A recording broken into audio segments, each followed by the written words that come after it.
কথাকে যোগ্য বউয়ের মর্যাদা দিয়ে আবারও কথা অগ্নি 4 হাত এক করলো সঞ্চিতা। হ্যাঁ বন্ধুরা, আমরা এমনটাই দেখতে পাবো কথা ধারাবাহিকের আগামী পর্বগুলোতে। কর্তা দাদুর ওপর খেপে গিয়ে মায়ের অসম্মানের যোগ্য জবাব দিয়ে অভিমান করে মাকে নিয়ে গুহবাড়ি থেকে বেরিয়ে ক্যাফেতে যায় অগ্নি।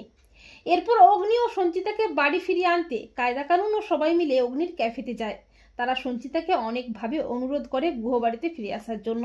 সবাই সঞ্চিতাকে বলে, তোমার ছেলের বিয়ের মতো একটা বিশেষ দিনেই তুমি ছিলে না। সঞ্চিতা বলে, ছেলের বিয়ে দেখিনি তো কি হয়েছে, আমি ফিরে এসেছি, এবার আমি নিজে পছন্দ করে ধুমধাম করে আমার ছেলের বিয়ে দেব। আর সঞ্চিতা যখন এসব বলছে ঠিক তখনই কথাও চলে আসে। কথা পেছনে দাঁড়িয়ে সঞ্চিতা সব কথা শুনে ফেলে। তখন কথার মনে পড়তে থাকে পাচক মশাই বলেছিলেন মা ফিরে এলে মায়ের পছন্দ মতো মেয়েকে বিয়ে করবেন। কথার খুব কষ্ট হয়। কথা বলে, তার মানে আমার আর এখানে থাকা হবে না, আমাকে গোবরডাঙ্গা চলে যেতে হবে। এই বলে কথা তার ব্যাগপত্র গুছিয়ে নেয়। কথা বলে, পাচক মশাই আমি চলে যাচ্ছি। তখন অগ্নি বলে, কথা তুই কোথায় যাচ্ছিস আর কেনই বা চলে যাচ্ছিস? তখন কথা বলে, পাচক মশাই মা আবার আপনার বিয়ে দেবে নিজের পছন্দ মতো, তাই আমি আর এখানে থাকতে পারবো না, আপনি ভালো থাকবেন নতুন জীবনে।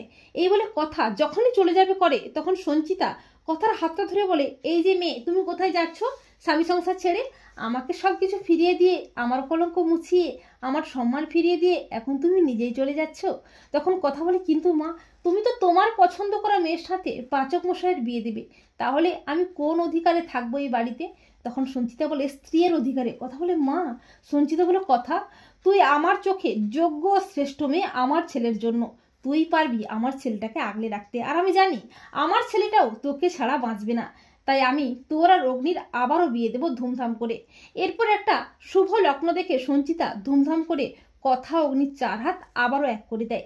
তো বন্ধুরা, তোমরা এটাই চাও তো যে কথাকে যোগ্য বউয়ের মর্যাদা দিয়ে আবারও যেন কথা অগ্নির 4 হাত এক করে দেয় সঞ্চিতা?